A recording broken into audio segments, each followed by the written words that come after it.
Hey guys, I'm Katie, And I'm Ryan.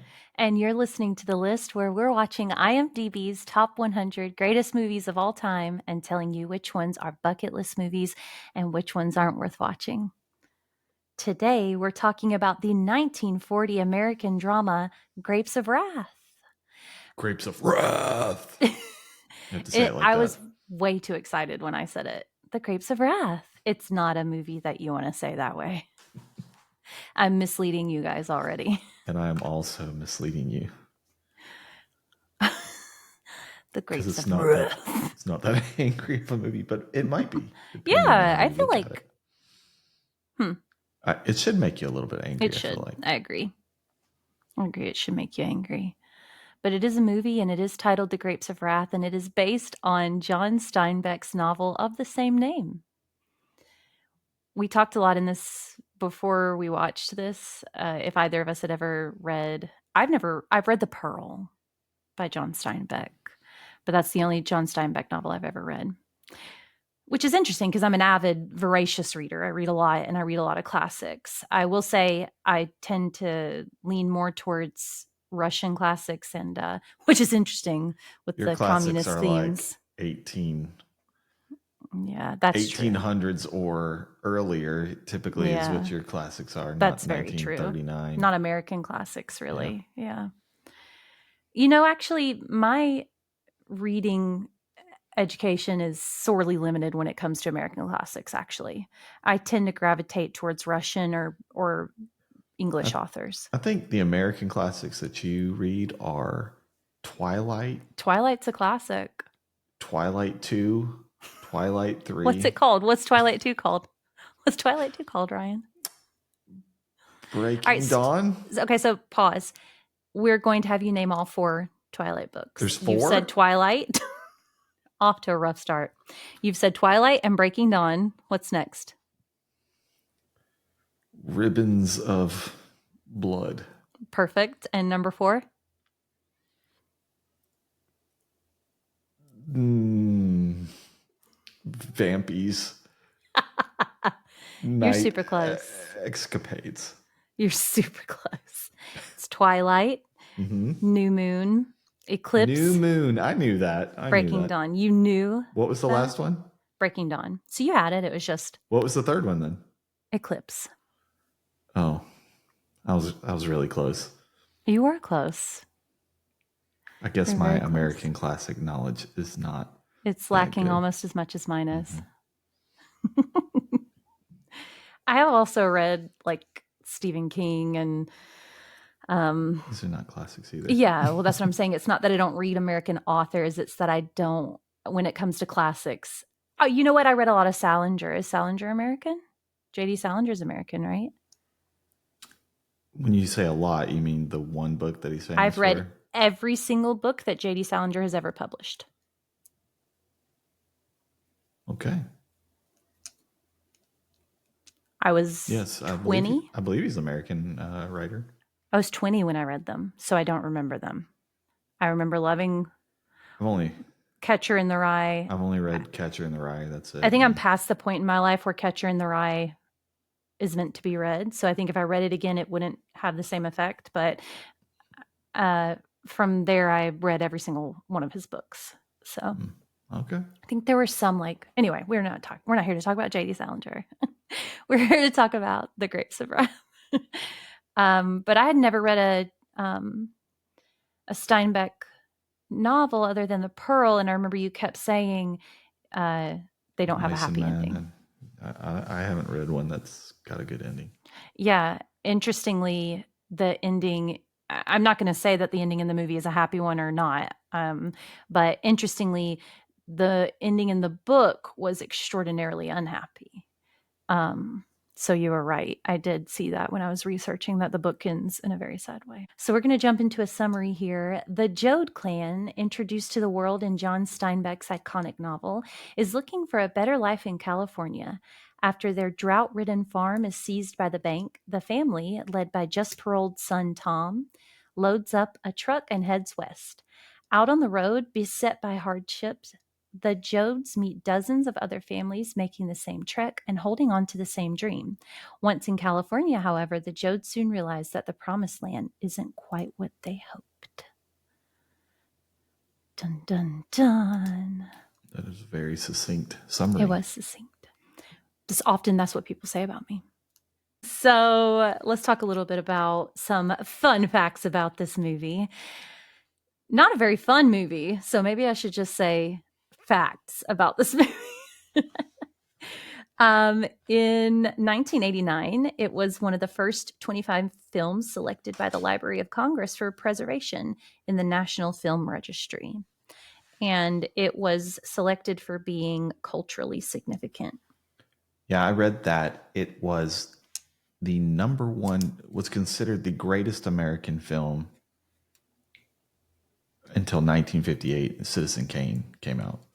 It And still is by a considered to be lot one of the of, best films by all time. yeah, Oh, by a lot of people, it's considered to be in the top 10 greatest American films of all time. yeah, I had a little stroke while I was talking, but I think everybody gets the gist. um, so something I found interesting about this book and movie is that the book came out in like 1938, right?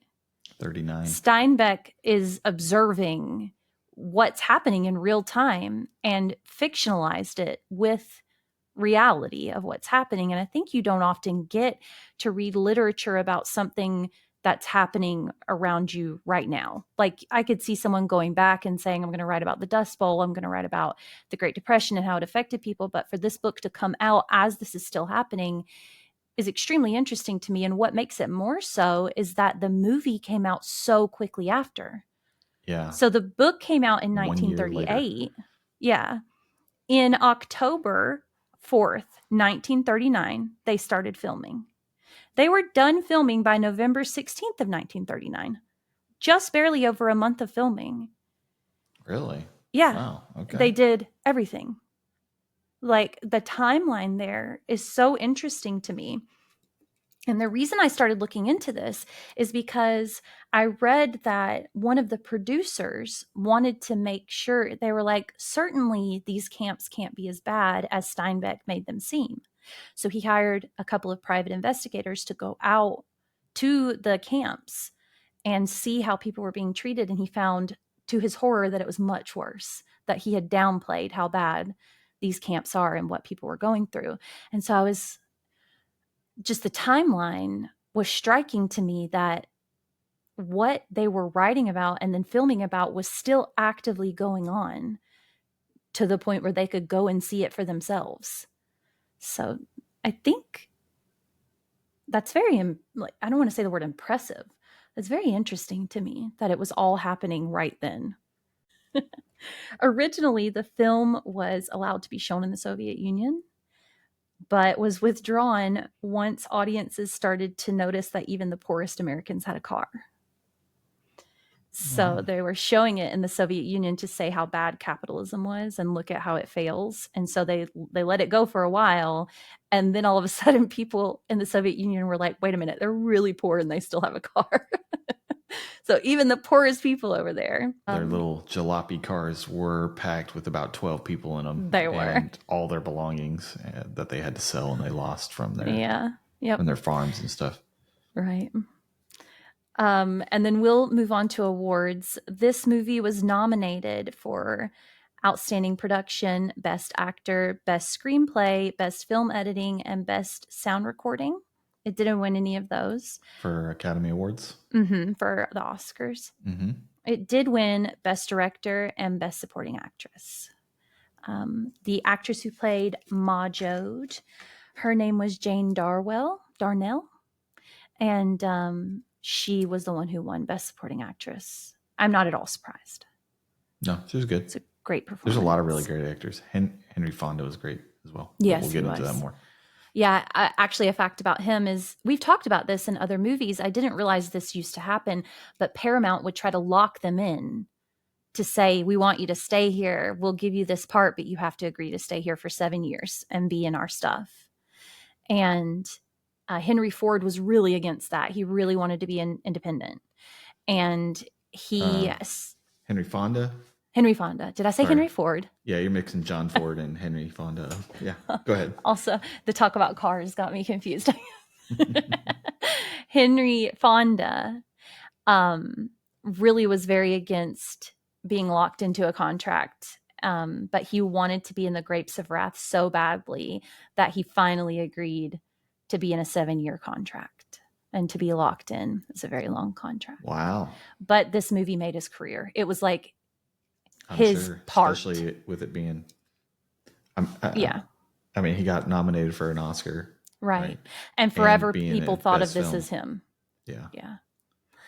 Yeah. John Ford, who, yes, I got his name mixed up, sorry.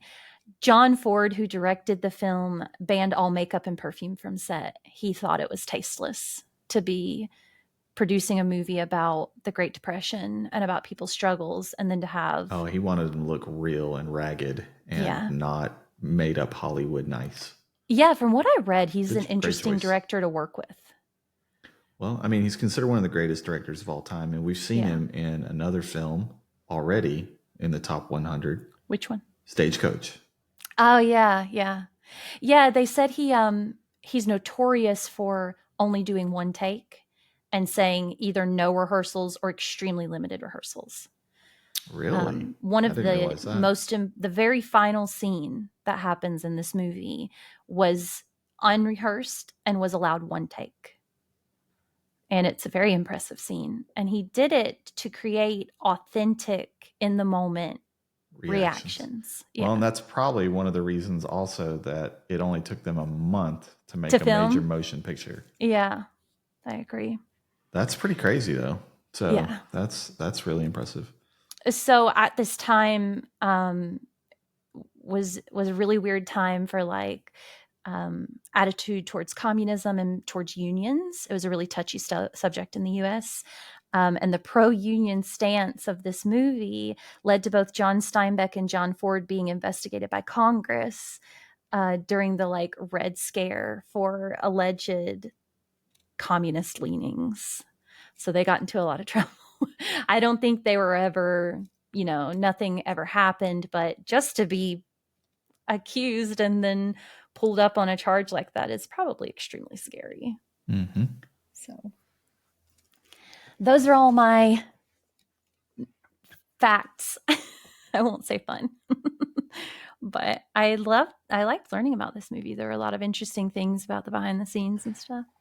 Yeah, that's really good. The only thing I want to add is just I did a little bit of a dive into the American Dust Bowl. Let's hear it. That film is based upon the migration of American men and women who lived in the Midwest, their migration to basically California mostly, but there was other states as well that they left because of the American Dust Bowl. And the results were mostly from severe storms that hit the Midwest, causing a lot of damage to the ecosystem there, as well as agricultural industry, and basically caused by a combination of things. It sounds like so. It sounds like poor farming practices, um, as well as severe drought that lasted, 8 years in some places, caused a bunch of the topsoil to erode, and then on top of that, it being during the Great Depression as well. And so these people couldn't make a living, so they had to give up their farms and basically became homeless. And from what I was reading, they think they're not quite sure, but they estimate about 400 to 500,000 people left those states to find work somewhere else, basically became homeless. And it's, known as the American Exodus, basically, because those people all left to homes that they already had. Yeah, lives. Yeah. And in some cases, many of those people had moved to the area during the Homestead Act and had owned these farms for, 50, 60 years and been in their family and had to give it up for pennies and become homeless and basically fight 400,000 people for work in California. and other surrounding areas, most of which were farmers, but they were saying a large percent were white collar workers as well and professionals that had to completely abandon the professions that they had trained for and do, manual labor mostly. I mean, nobody likes to think about it, but when it comes down to it, you do whatever you have to do to survive. And Literally whatever. I think that's one of the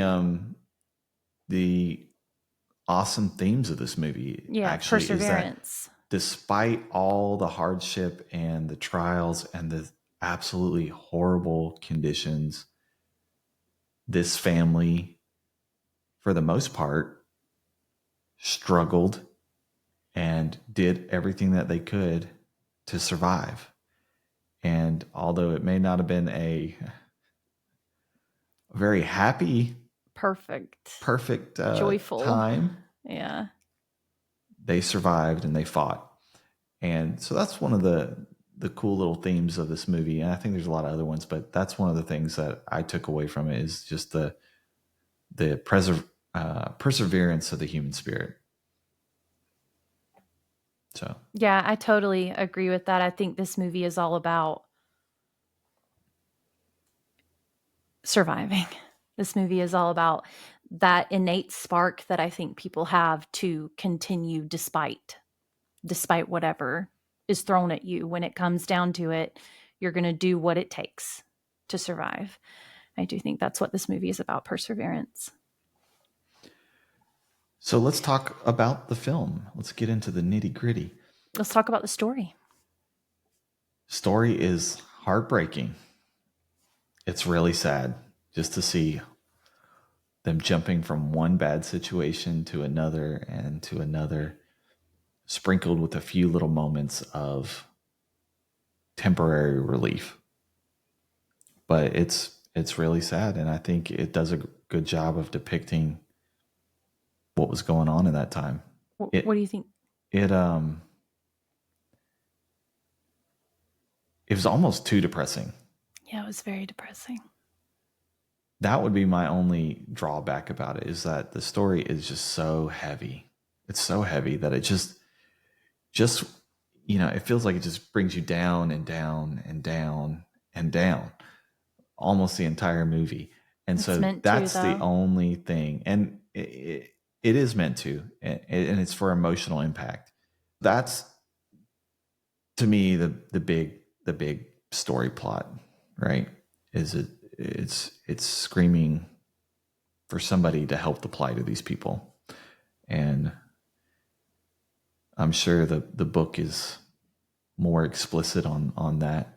And like you said, I think there were some communist undertones that could be drawn from this film and from the book.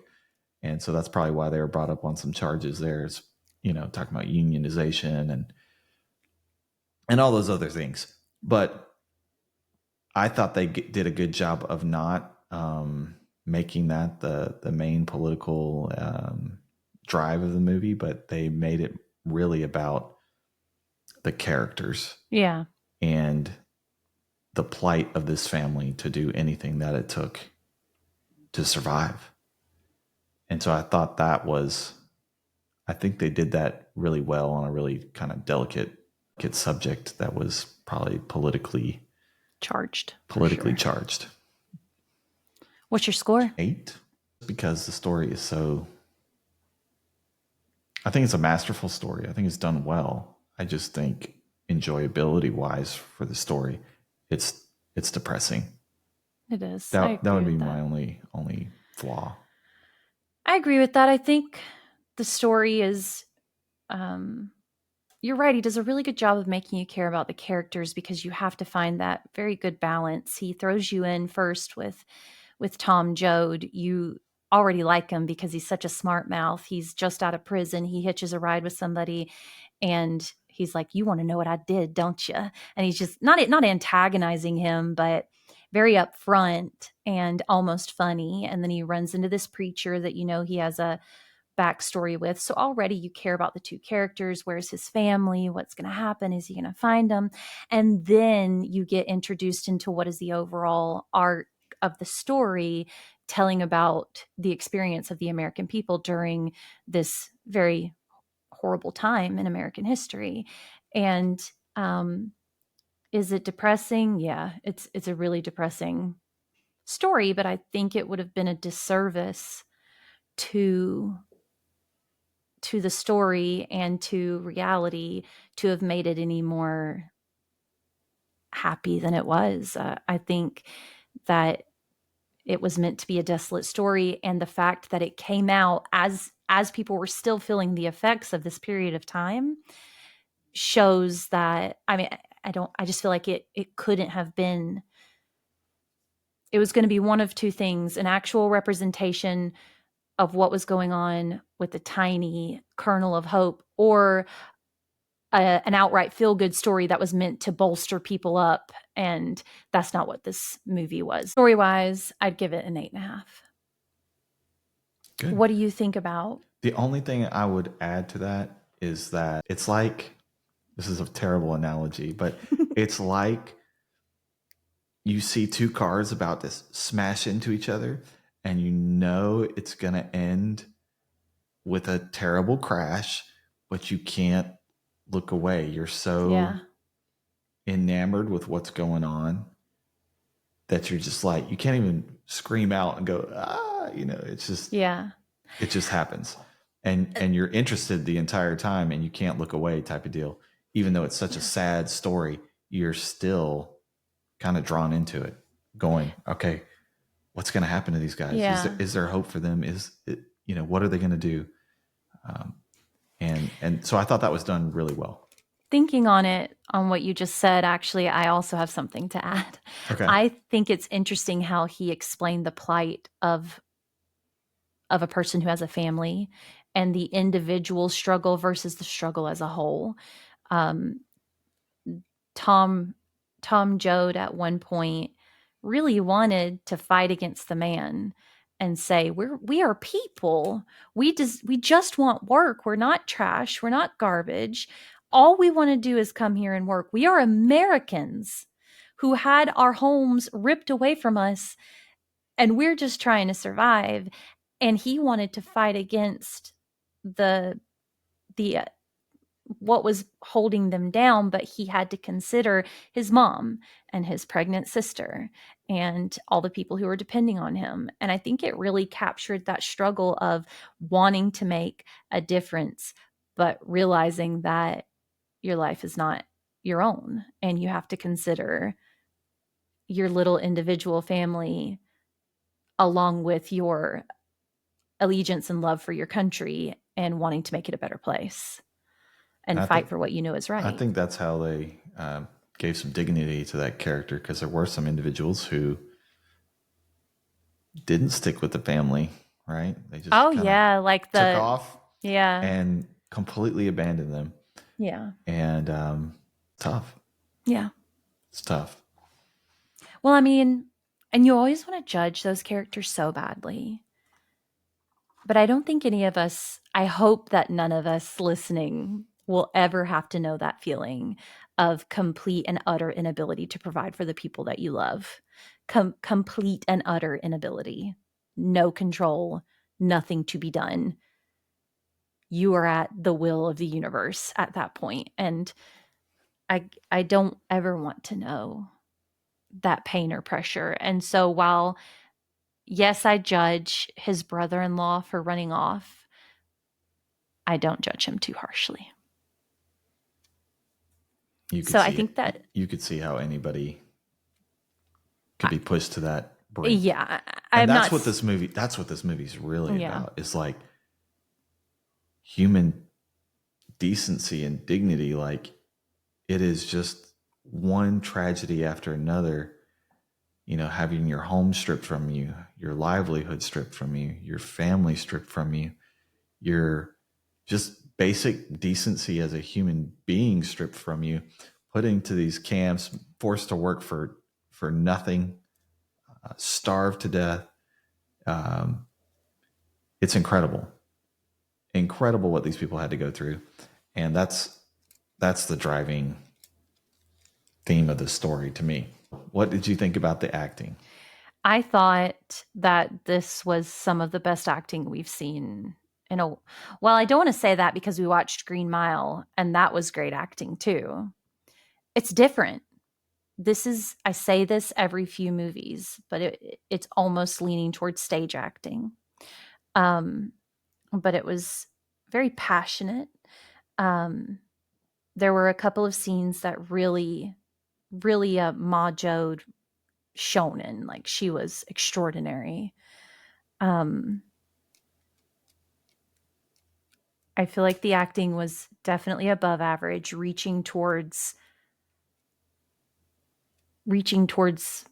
the mind blowing levels. But I'm going to say it probably settles for me at around 8.5. That's pretty good. I think that for this time and era in films, I think we see a lot more stage acting in Yeah. films this old, at least from what we've seen. To me, this didn't feel stage acting for the Hmm. most part. There were some parts that were, but for the most part, it wasn't. And I thought that was pretty unique for the films of this time. I thought it was great. Henry Fonda was great. Yeah, Majo was great. Um, even some of the other minor characters The pregnant were really sister was good. very good She too. was good too. Yeah. Um, I still think I'm probably a little lower than you. I'm about an 8. That's a respectable number. There's nothing bad to be said about giving an 8 to acting. Like that still is above average and very good acting. I agree.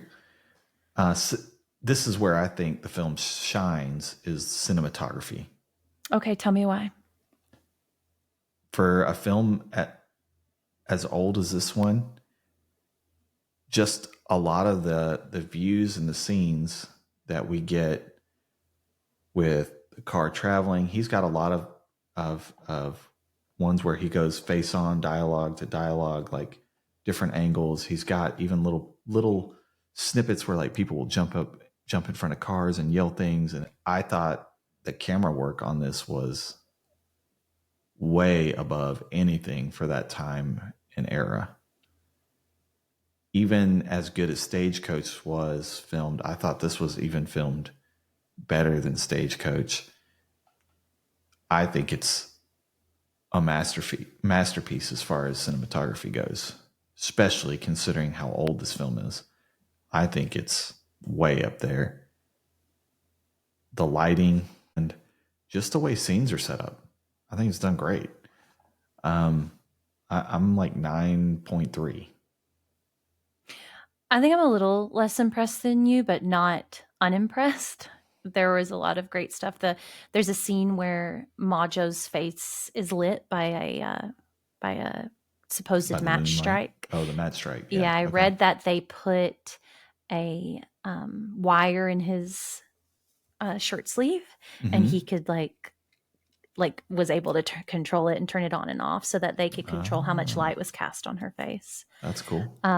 They filmed in, let's see, they filmed in Oklahoma, New Mexico, California, and Arizona. So they actually went to all those Yes, they sites. did. Wow. Quite a few different sites in each state. Really? And obviously, they captured a lot of American beauty. The California mountains that they showed when Mm-hmm. they finally got into California, Oklahoma's, desolate, wind-blown dust nothingness. Let me ask if you read anything about this. Because I was Sure. trying to find information. There's a scene where they pull up in a ditch Mm-hmm. in I this didn't. I know what you're going to in ask. this jalopy car that they Mm-hmm. have, and as they're taking off, it comes up on almost Yeah. two wheels. Yeah. And I was wondering if that was like planned or if that was completely coincidental. Did you you didn't read I anything didn't. on it? That one didn't look planned to me. There were a couple It others where looked they like, scary. I was like, yeah, that it thing is did. going to tip over. It did. And I I was did, just curious about however, that. read that the time where they roll off the road with the flat tire, Mm-hmm. Ma Jode sits down on the front of the truck, and one of the people changing the tire says, "Get the hell off! It's heavy enough already," and it slipped past the Hayes code. Because at the time there was the Hayes code and you couldn't say that kind of stuff, and Yeah. somehow it got slipped past. I did read that. That's funny. That's funny.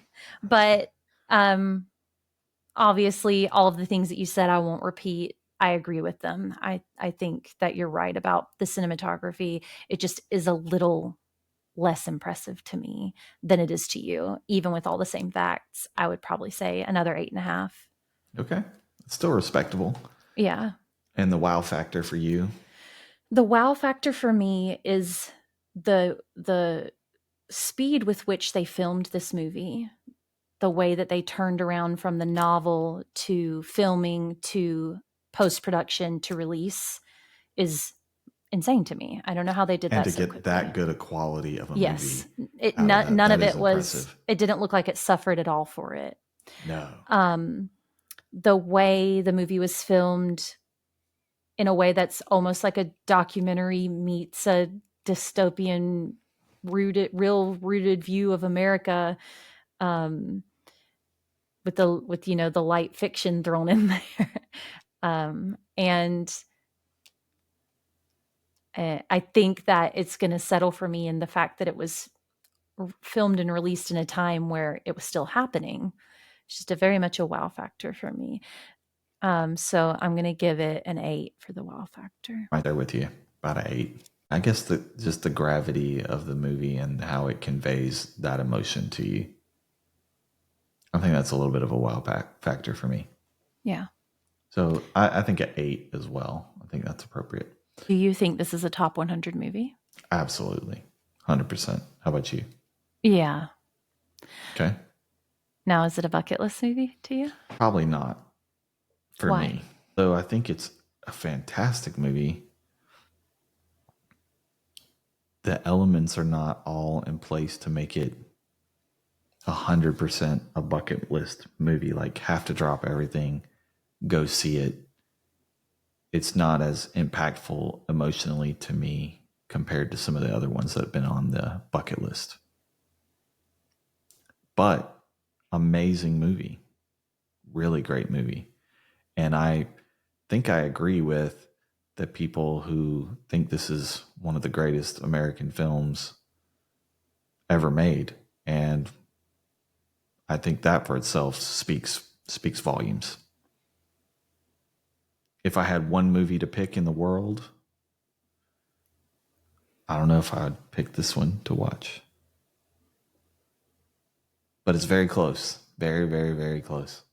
How about you? What do you think? Is this a bucket list movie for you? I think that this is an outstanding movie that deserved all the awards it received, if not more. Mm-hmm. I Agreed. think it may have been robbed of a few of the Academy Awards it was up for. I don't think it's a bucket list movie. I don't think it's a waste of your time to watch. I think if you find you have the time and the interest in this subject matter, watch it. I don't think it's a bucket list movie. Yeah, I think if you're into cinema, like this is like a must watch for It's you. hard for me when we get to those cinema movies that are obviously for. This movie has shaped, I think it's shaped American culture and American filmmaking Do I think it's an extremely nowadays. significant movie? Yeah. Yeah. And I agree with you. I think I definitely understand why it was selected by the Library of Congress. It's it's meaningful, it's impactful, it's a slice of a horrible time in America, but it's just not a bucket list movie to me. It's All right. just not. Well, let's rank it. Okay. Uh, for those of you who don't know already, we took a mulligan and we have gone through the movies that we've seen already, and we felt like some of them didn't belong in the place that they were, and so we've changed that a little bit. So for me, currently, I have The Green Mile as number one. Still, I still have Double Indemnity as number two, Network as number three, Rear Window I believe is moved to number four. Goodwill Hunting is five for me. Rebel Without a Cause is moves down to six. Number seven, I don't believe I had Close Encounters of the Third Kind on the top 10, but I really enjoyed the movie. And so I actually moved it up to spot number seven. Number eight, I've moved down Wuthering Heights, which was previously my top five. It's gone down to number 8. Pulp Fiction is 9, and currently I have number 10 as The Great Dictator. I think um, I think this movie deserves to be on the top 10. Okay, I'm going to move it to number 10 slot and replace The Great Dictator, which is I'm sad to do because that's a really great movie as well. But I think I'm going to move it at number 10. Okay, so I will explain my mulliganed list. I have The Green Mile at number 1, Good Will Hunting, The Third Man, Double Indemnity, Close Mm, Encounters of the Third Kind, Pulp Fiction, Wuthering Heights, Rebel Without a Cause, Rear Window, and Nashville. mm.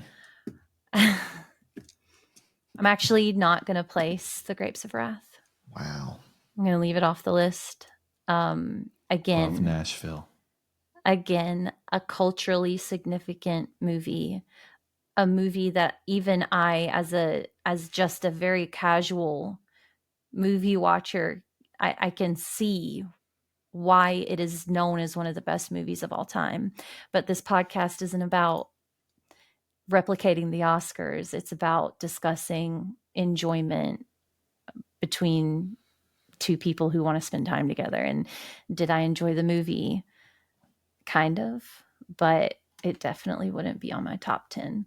And sometimes if I reframe this in my mind as like I'm stuck on a desert island forever and these are the only 10 movies I can watch, that makes it a little easier for me to place these movies. It would be a sad movie to watch on a Yeah. desert island Yeah, it really would be. forever. Yeah. All right. Well, um good. I I did want to say, if you guys want to follow us on Ryan and Kat's list, that's on Instagram. Please feel free to leave us any messages you want on Spotify. You can use the voicemail feature, hint, hint, or you can just leave us a written message on the app or on your computer. There's a spot for it where you can just write whatever you'd like. But I did want to talk about something spoiler related. So, spoiler alert if you have Spoiler. not seen Spoiler. the movie. The only thing I wanted to say was that in the book, I guess that they like all get separated and they're in a really terrible camp and it's just a super unhappy ending. Um, and I'm glad that the movie didn't stick to that. I'm glad that they at least had a little respite at the end and had, even though they were still living in a camp and kind of barely had work and the townspeople were still against them, at least they had a little glimmer of happiness. But I also do like that Tom, in the end, everything caught up with him and he kind of had to move on. I don't mean I like it, like I enjoyed it. I just think it's good storytelling for this movie. I think it's really apt and appropriate. Yeah, I think That you're was right. the only spoiler thought I had. Yeah, I don't have anything to add to that. I think you're spot on. Yeah, per usual. Per use. Well, thank you guys for listening. I'm so glad you joined us to talk about The Grapes of Wrath. Next film we'll be going over is Shane from 1953. It's a Western, looks like. Looking forward to it. I think Yeah, it'll me be good. too. I'm really looking forward to watching a Western. Hey, you like Stagecoach. I You found liked Stagecoach. good things in Stagecoach. Number 77, Shane, 1953.